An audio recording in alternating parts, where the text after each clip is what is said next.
Now for something a little bit different. Gruesome deaths that are attributed to ghosts.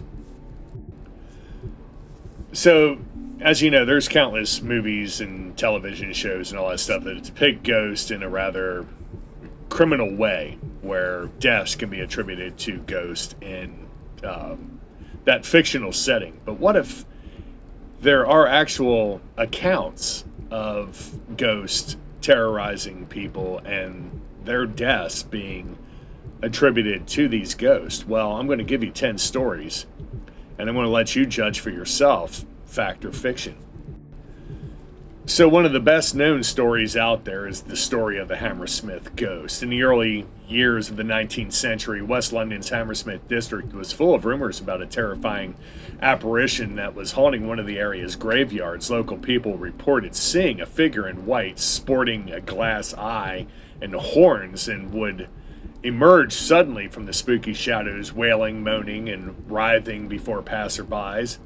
After a pregnant woman claimed that she had been physically attacked, and a wagon driver abandoned his passengers and horse in fear of the sight of the specter, the news spread that the ghost may have been that of a man who had recently killed himself before being buried in the churchyard's consecrated ground. The reports were taken so seriously that armed patrols were sent out to arrest the ghost, and it wasn't long before one of their number, an excise officer by the name of Smith, encountered it in person. After demanding to know the identity of the apparition and receiving no response, he fired shots from his gun, fearing that he would be the next victim. Unfortunately, it was no ghost that lay dead in the graveyard. Instead, the victim, Thomas Millwood, was a man, a plasterer wearing the white clothing that signified his trade.